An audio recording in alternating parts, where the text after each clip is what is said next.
Hey guys, welcome to Alpha Institute. Guys, महत्वपूर्ण प्रश्नों के क्रम में आज हम आपको कक्षा 12 रसायन विज्ञान के एल्डिहाइड कीटोन और कार्बोक्सिलिक अम्ल नामक चैप्टर से तीन महत्वपूर्ण नेम्ड रिएक्शन बताने वाले हैं। तीन महत्वपूर्ण रिएक्शन, ये तीनों के तीनों रिएक्शन बोर्ड एग्जाम में हर वर्ष पूछे जाते हैं। हो सकता है आपके पेपर में भी इस वर्ष पूछा जाए। इसमें से एक रिएक्शन तो आपके पेपर में बिल्कुल होगा। तो गाइस, चलिए आज का वीडियो शुरू करते हैं। सबसे पहला रिएक्शन है आपका कैनिजारो अपक्रिया। तो आप लोग हेडिंग करिएगा कैनिजारो अपक्रिया।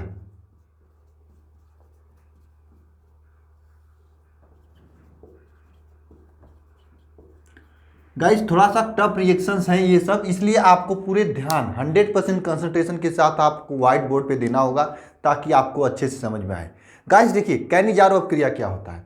वे सभी एल्डिहाइड, केवल यह अपक्रिया एल्डिहाइड देते हैं, वे सभी एल्डिहाइड जिनके पास अल्फा हाइड्रोजन नहीं होते हैं, वे सांद्र NaOH और KOH के साथ अपक्रिया करके दो चीजें बनाती हैं। एक तो एल्कोहल बनाते हैं, दूसरा आपके कार्बोक्सिलिक अम्ल का एक लवण बनाते हैं। तो इस रिएक्शन को क्या कहते हैं? कैनिजारो अपक्रिया कहते हैं। फिर से समझना, वे सभी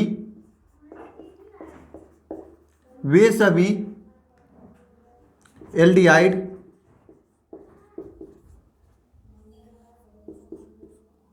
जिनके पास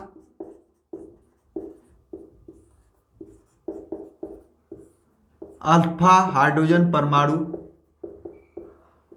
नहीं होते हैं,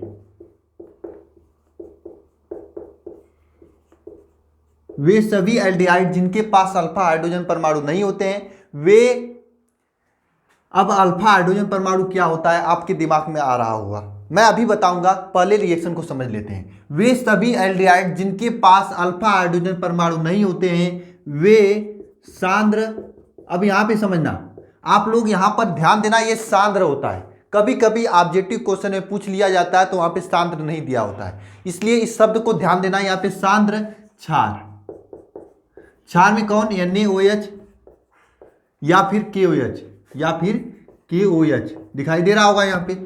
सांद्र क्षार NaOH और KOH की उपस्थिति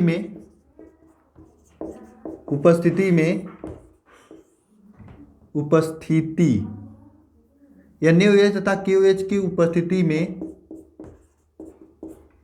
क्रिया करके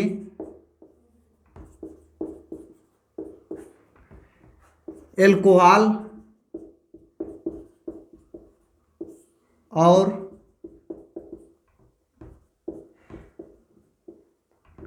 कार्बोक्सिलिक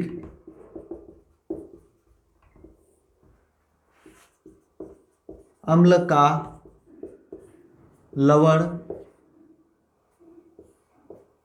बनाते हैं।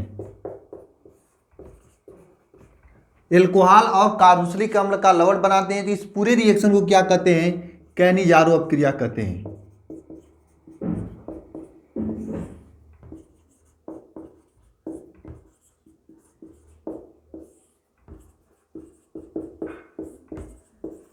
फिर से रिएक्शन को समझना, वे सभी एल्डिहाइड जिनके पास अल्फा हाइड्रोजन परमाणु नहीं होते हैं, यानी अल्फा हाइड्रोजन परमाणु विहीन होते हैं, वे सांद्र NaOH या KOH के साथ, यानी सांद्र क्षार के साथ अपक्रिया करके एल्कोहल और कार्बोक्सिलिक अम्ल का एक लवण बनाते हैं। इस पूरे रिएक्शन को क्या कहते हैं? कैनिजारो अपक्रिया कहते हैं।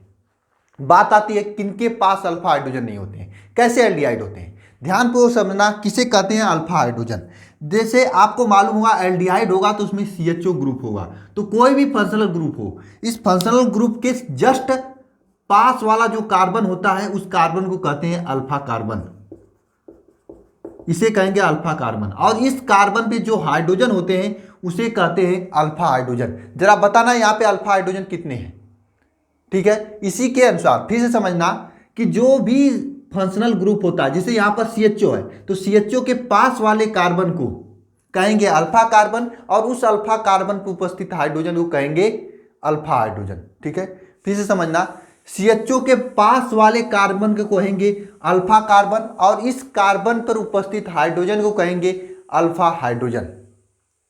तो ये कैनिजारो अपक्रिया वही परमाणु देते हैं, वही यौगिक देते हैं जिनके पास अल्फा हाइड्रोजन नहीं होता है। तो किसके पास अल्फा हाइड्रोजन नहीं होता है? देखना, एक आता है आपका फॉर्मेल्डिहाइड HCHO, देखना यहाँ पर ये जो CHO ये फंक्शनल ग्रुप है, ये तो फंक्शनल ग्रुप है, इसके पास कोई भी यहाँ पर अल्फा कार्बन नहीं है, यहाँ पर अल्फा कार्बन नहीं है, इसके वजह से यहाँ पर अल्फा हाइड्रोजन भी नहीं है। जब अल्फा हाइड्रोजन नहीं है तो यह कैनिजारो अपक्रिया देगा। इसके अलावा जरा आप लोग कमेंट बॉक्स में बताना कौन कौन ऐसे यौगिक हैं जिनके पास अल्फा हाइड्रोजन नहीं होता है। अगर आपको अल्फा हाइड्रोजन देखने आ गया है तो मैं इसका अपक्रिया लिखते हैं।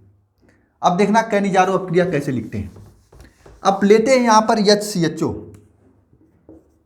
ये आपका फॉर्मेल्डिहाइड हो गया। इस फॉर्मेल्डिहाइड को, ये जो फॉर्मेल्डिहाइड है इसकी अपक्रिया हम कराएंगे NaOH के साथ, ठीक है। अब HCHO के दो अणु होंगे, HCHO के दो अणु होंगे, इनकी अपक्रिया कराएंगे सांद्र, यहां पर लिख देंगे सांद्र NaOH के साथ। ये सांद्र शब्द आप हमेशा दिमाग में बैठा लो, क्योंकि ऑब्जेक्टिव क्वेश्चन बनेगा यहां से तो सांद्र शब्द से ही बनेगा, और ऑब्जेक्टिव क्वेश्चन भी बनता है। कभी कभी ऐसा भी बनता है कि आपके पास 4 यौगिक दे देंगे, पूछेंगे कि कौन सा कैनिजारो अपक्रिया दर्शाएगा या नहीं, तो आप कैसे पता करेंगे, उसमें देखेंगे किसमें अल्फा हाइड्रोजन है कि नहीं। अल्फा हाइड्रोजन देखने के लिए आप देखेंगे अल्फा कार्बन है कि नहीं। जैसे यहाँ पर आपको मैंने बताया था, जैसे HCHO होता है, इसमें यह आपका CHO ग्रुप होता है, इसके साथ कोई भी अल्फा कार्बन उपस्थित नहीं है, इसलिए यह आपका कैनिजारो अपक्रिया देता है। तो ऐसे यौगिक जिनके पास अल्फा कार्बन नहीं होंगे तो उसके पास अल्फा हाइड्रोजन भी नहीं होंगे। जब अल्फा हाइड्रोजन नहीं होंगे तो यह आपका कैनिजारो अपक्रिया देगा। जब अल्फा हाइड्रोजन नहीं होंगे तो कैनिजारो अपक्रिया देगा, अगर होंगे तो नहीं देगा। ये अपने दिमाग में बात बैठा लेना, ठीक है। तो कोई भी क्वेश्चन पूछे, अगर ऑब्जेक्टिव क्वेश्चन भी पूछे तो आप कर लेना, मैं ये उम्मीद करता हूं आपसे। 2HCHO प्लस NaOH सांद्र, इसके साथ अपक्रिया करते हैं, गर्म करेंगे ऊपर। 2HCHO प्लस NaOH सांद्र, इसके साथ अपक्रिया मतलब ऊपर गर्म करेंगे तो क्या बनेगा। देखना यहाँ पर एक कार्बन है, तो एक कार्बन वाला आपका एल्कोहल बनेगा। एक कार्बन वाला एल्कोहल क्या होता है, CH3OH। ये तो होता है ना एक कार्बन वाला अल्कोहल, एक कार्बन वाला अल्कोहल बन गया। और यहां पर देखना, यहां पर एक और बनेगा क्या, कार्बोक्सिलिक अम्ल का लवण। सबसे पहले हम लोग देखते हैं एक कार्बन है तो एक कार्बन वाला कार्बोक्सिलिक अम्ल कौन सा होता है। एक कार्बन वाला कार्बोक्सिलिक अम्ल HCOOH होगा, ये तो कार्बोक्सिलिक अम्ल होगा एक कार्बन वाला। और इसका लवण, इसका लवण का मतलब इस H को हटाएंगे और यहां पर यह Na लिख देंगे तो इसका लवण हो जाएगा। तो यहां पर HCOONA हो जाएगा। तो यह आपका फॉर्मेल्डिहाइड है और यह आपका NaOH जिसे कास्टिक सोडा भी कहते हैं, यानी NaOH है, और ये अल्कोहल बन गया, यह कार्बोक्सिलिक अम्ल का लवण बन गया। तो इस प्रकार से ये रिएक्शन होता है। इस पूरे रिएक्शन को कहते हैं कैनिजारो अपक्रिया, ठीक है। कैनिजारो अपक्रिया कहते हैं। यह आपका क्या है, मेथिल एल्कोहल, यह आपका मेथिल एल्कोहल है, एल्कोहल। और यह आपका कार्बोक्सिलिक अम्ल का लवण, जिसे हम लोग कहते हैं, इस कार्बोक्सिलिक अम्ल के लवण को कहते हैं हम लोग क्या कहते हैं, सोडियम फॉर्मेट।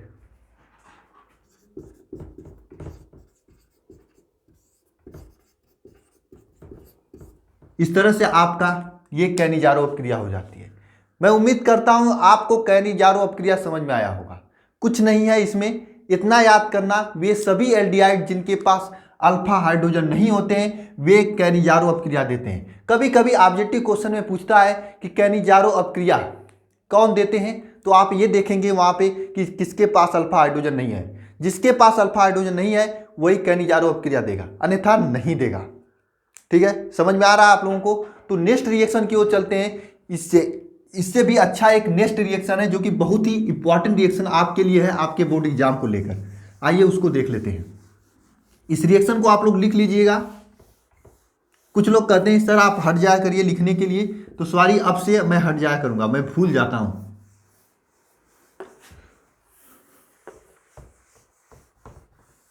अब मैं आपके लिए ऑब्जेक्टिव क्वेश्चन का भी प्रैक्टिस कराने वाला हूं, क्योंकि ऑब्जेक्टिव क्वेश्चन बहुत ही मेन प्ले करेगा, यानी बहुत ही इंपॉर्टेंट होते हैं आपके बोर्ड एग्जाम को लेकर ऑब्जेक्टिव क्वेश्चन।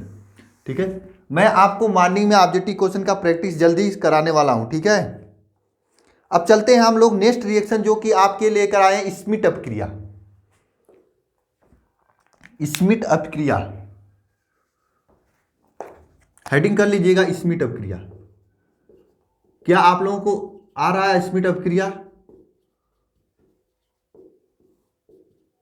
क्या होता है स्मीट अपक्रिया। इसमें देखो, जब कार्बोक्सिलिक अम्ल सांद्र NaOH की उपस्थिति में हाइड्रोजोइक अम्ल के साथ अपक्रिया करके या गर्म करने पर प्राथमिक एमीन देता है, तो इस रिएक्शन को कहते हैं स्मीट अपक्रिया। क्या, फिर से समझना, जब कार्बोक्सिलिक अम्ल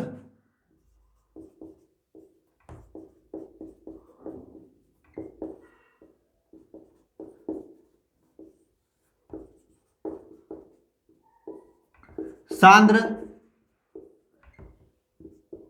H2SO4 की उपस्थिति में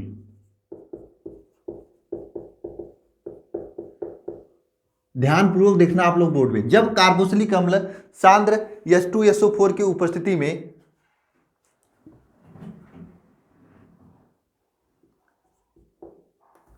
हाइड्रोजोइक अम्ल से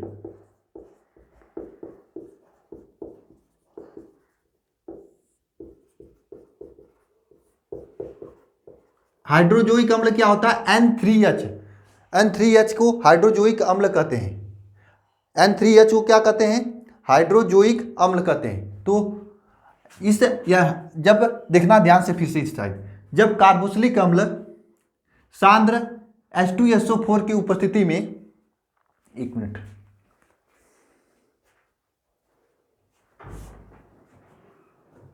फिर से समझना, सॉरी फोन आ गया था किसी का।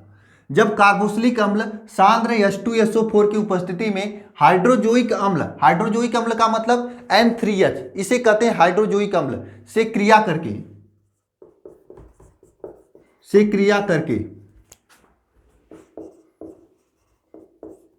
क्या देता है, प्राथमिक एमीन देता है।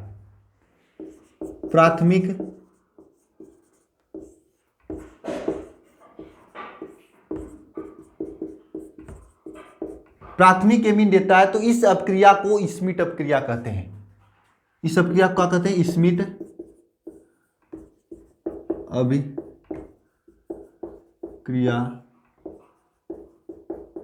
कहते हैं। इस अपक्रिया को स्मीट अपक्रिया कहते हैं। फिर से समझना, जब कार्बोक्सिलिक अम्ल किसके साथ अपक्रिया करता है, हाइड्रोजोइक अम्ल के साथ, ठीक है, किसके उपस्थिति में, तो सांद्र H2SO4 की उपस्थिति में क्रिया करता है और प्राथमिक एमीन देता है, तो इस पूरे अपक्रिया को कहते हैं स्मीट अपक्रिया।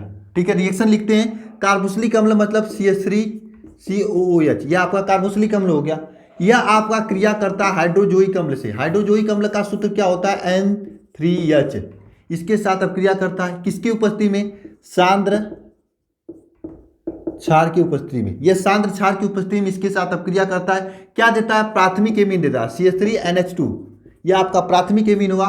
तो यह प्राथमिक एमीन के साथ में आपको यहां से देखिए, ये कार्बन डाइऑक्साइड गैस बाहर निकलता है, ठीक है, कार्बन डाइऑक्साइड गैस बाहर निकलता है, साथ में आपका 2 N यहाँ पे बचा हुए हैं, तो ये N2 गैस बाहर निकाल देगा।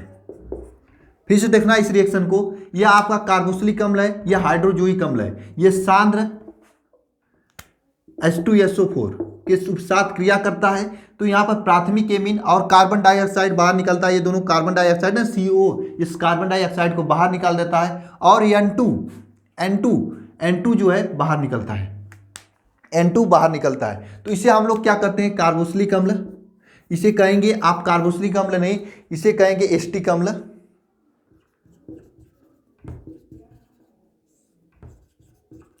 इसे कहेंगे हाइड्रोजोइक अम्ल।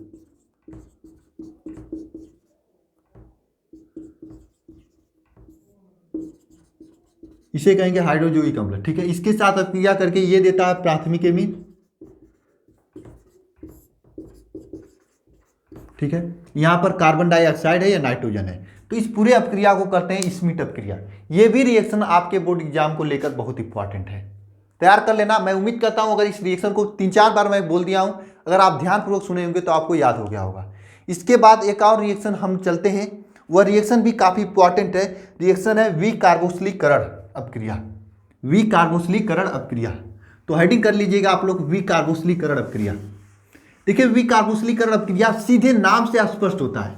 विकार्बोक्सिलीकरण मतलब कार्बोक्सिलीकरण को हटाना, नाम से स्पष्ट है, विकार्बोक्सिलीकरण अपक्रिया।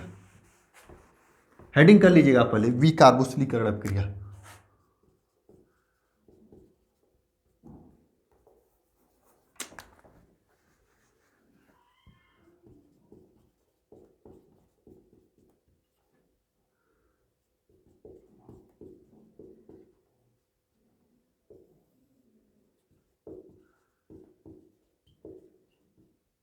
विकार्बोक्सिलीकरण अपक्रिया। इसमें क्या होता है, कार्बोक्सिलिक अम्ल से कार्बन डाइऑक्साइड को, कार्बोक्सिलिक अम्ल से कार्बन डाइऑक्साइड को बाहर निकालने को, किसको, कार्बन डाइऑक्साइड को बाहर निकालने की क्रिया को विकार्बोक्सिलीकरण अपक्रिया कहते हैं। ठीक से लिखेंगे, इसका डिफिनीशन अगर लिखना होगा तो कार्बोक्सिलिक अम्ल से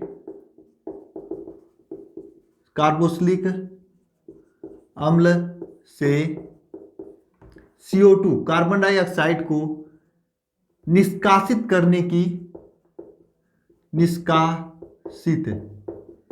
निष्कासित या बाहर निकालने वाली अपक्रिया को, निष्कासित करने वाली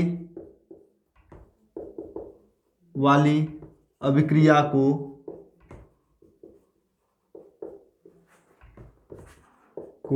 विकार्बोक्सिलीकरण अपक्रिया कहते हैं।